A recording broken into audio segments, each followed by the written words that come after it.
Alright, so you hear about your 401k all the time and you know it's a good thing to invest in, so they say, but do you really know what's going on and what the pros and cons are? Today, let's get into what the heck a 401k is, what the goods are, what the bads are, and what you can do to make sure you are fully prepared for your retirement. Keep it locked, it's Crystal with the Cash Compass. Alright, so if it's your first time here, welcome. Definitely make sure you hit like and subscribe because I already know you will like this and you'll want to come back for more. And if this is your second time here or more and you haven't subscribed, like, help me understand that. Anyway, let's get into it. What is a 401k? A 401k is a retirement investment vehicle, typically offered at your place of employment, but you can also have a self-directed 401k, which we won't really get into right now because I'm pretty sure most of you have a company-sponsored 401k. So the idea is you're going to put money into this. It's going to come out of your paycheck and it's going to help fund your retirement. So when you are of the golden ages, you won't be homeless living in a box. There'll be stocks and bonds that you can invest in, and the idea is once you turn 65, you'll have all this money and you can really just enjoy your golden years. So what are the benefits? The biggest benefit is company matching. So if you don't have employer match, get out. So typically with the 401k match, your employer will match whatever you have contributed up to a certain percentage. So let's say you put in $1,000, maybe they'll give you $500. It definitely varies from company to company, so make sure you check with your employer, but that's what it is in a nutshell. Keep in mind though that almost always there are vesting requirements, and vesting is basically you have to have some tenure at the company. Typically what I've seen is like a 5-year vesting period where the first year you'll keep 20% of what they've given you, second year 40, 60, 80. You get it. So it'll climb up year over year, and then after your X amount of years you are fully vested. So if you were to quit that company the next day, all that money is yours. Another benefit is that it's automatically deducted from your paycheck, so there are no temptations to take that money out. You can think of it as a forced savings. So the money will come out, it won't touch your bank account at all, and it's kind of in the background making money for you. It's also transferable. So let's say if you're tired of that job, you deserve more, you want to get up out of there. You can take your 401k too. Thanks for the money, I'll be on my way. Definitely check with your employer and your new employer. I've never really seen a situation where you couldn't roll that over into another 401k. And even if you couldn't, you can also roll it over into an IRA, which will be a separate video, so keep it locked. Finally, there are major tax advantages depending on which 401k you choose. If you're doing a traditional 401k, any money that you contribute up to a certain amount, because there are limits, let's not get crazy out here, but what you contribute will actually get removed from your taxable income. So if you make $100,000 and you put $10,000 into this 401k, when it's tax time, they will not consider that $10,000 income because it is being put into this retirement account. The idea with a traditional 401k is that you'll probably be making less money in the future, so you'll kind of not pay taxes now, and then hopefully you'll be at a lower tax bracket in the future, which I think in theory might sound good, but I'll tell you why I think it's a load of shit. Alright, so far so good, right? You're thinking, well, Crystal, I'm getting free money, I'm gonna retire and be rich. Like, what's wrong? Everything. The major drawback to me is that you have very limited control over what's going on. I can confidently say a strong majority of people have absolutely no clue what's going on in their 401k. They have no clue what stocks they're invested in, what bonds they're invested in. Are these companies doing good? How do these indexes look over time? There's a whole bunch of questions, and if you're not fully involved, it can be easy to just kind of sit back and not even think about it. And then when another situation like 2008 comes along and all your money is wiped out, you're confused. But it's like, why are you confused? You weren't even paying attention to the money. And I know with one of my 401ks at my previous employer, they had professionals rebalancing your accounts and taking a look at the stocks and making changes. But I think there's a conflict of interest there because depending on how the fee structure is set up, maybe they'll get paid off of every transaction that they do. And if you're thinking, wait a minute, fees? Yup, that's the second drawback. There are fees associated with this. And typically anytime you're investing in stocks, you will have fees, but a lot of these fees are hidden and a lot of people have no clue what they're paying. And it could be upwards of 1 to 2%, which may not sound like a lot, but over the lifetime of this investment, that'll be thousands and thousands of dollars. And even if they do tell you some fees, there'll be some hidden fees that you have no clue about that you can find in your prospectus, which is normally like a 90 to 100 page document that you're probably not going to read anyway, and they know that. Another drawback is it's a gamble, and then your options are limited. So your 401k won't have access to every single stock and every single bond.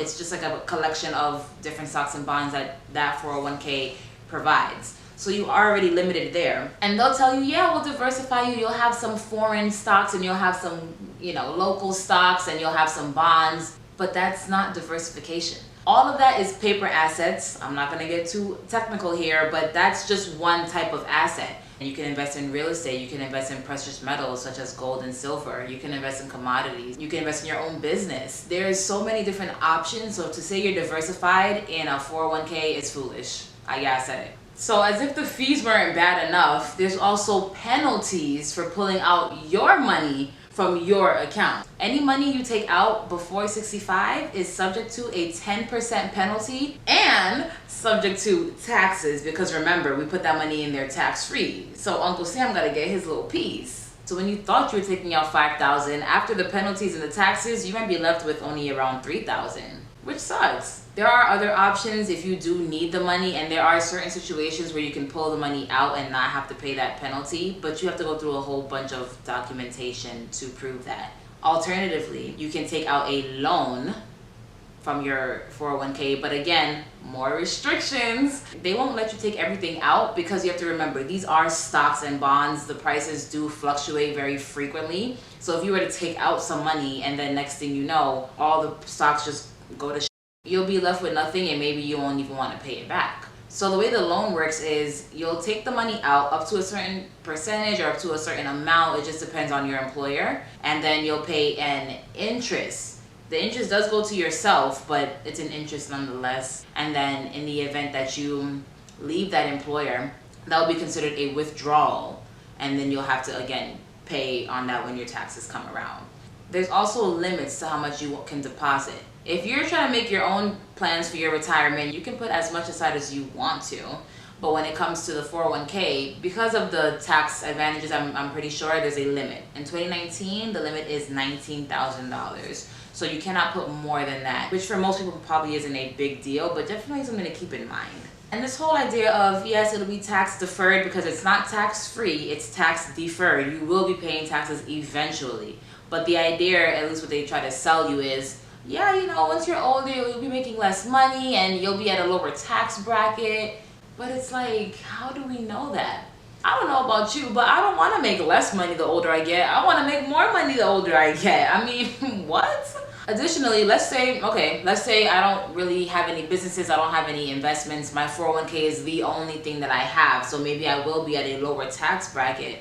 Who the hell knows what the taxes are going to be in 30, 40 years? Maybe it's 20% now, but we don't know how high taxes will get. We don't have any certainty of the future. So why would we make that kind of gamble and assume that we'll be at a lower tax bracket when we really don't know the fate of taxes in the future? So there's the pros and cons. If you're still interested in getting a 401k, maybe investing isn't your thing, which I definitely want to change that. So please make sure you stay tuned and watch my videos, because we will get into much more investing strategies.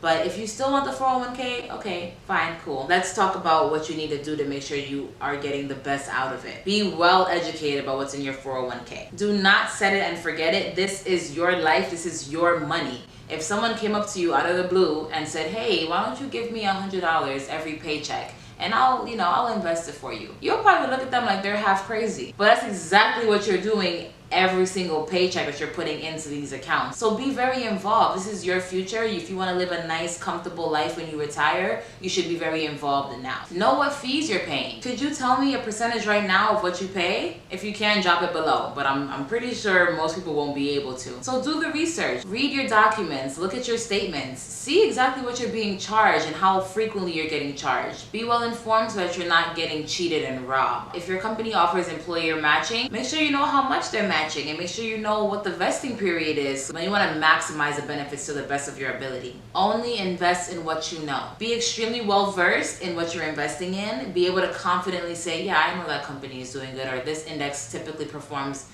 this way over time. Track your returns. That's a super important thing, because sometimes they'll tell you, okay, yeah, we're estimating a 7% return, but you're looking and it's been 3 years and they've only been producing 5%. Well, then it looks like if you keep on that same track, you're not going to be making as much money as they told you were. So while you're planning on retiring with $1 million trillion, you'll really only end up with 100,000. Dramatic example, but stay with me. It's not enough to just put the money in there monthly. You have to really make sure that what they're doing is making sense and the returns you're getting is actually worthwhile. You might be able to take that same money and make a greater return if you just put the sweat equity in there yourself. And lastly, remember that investing is work. It's not a walk in the park. It's not something that you should set and forget, like I mentioned earlier. You should be extremely involved, whether you're doing a 401k or an IRA or your own business. Do not just think you're going to jump into it. Research, research, research. That's all I have for today. If I missed anything, definitely let me know in the comments below. What do you think about investing in your 401k? Do you feel like what I was telling you was things you already knew? Talk to me. I want to hear from you. I will see you next time. If you made it this far, just watch another video. I mean, it's only right. But that's all for now. As always, keep your money up.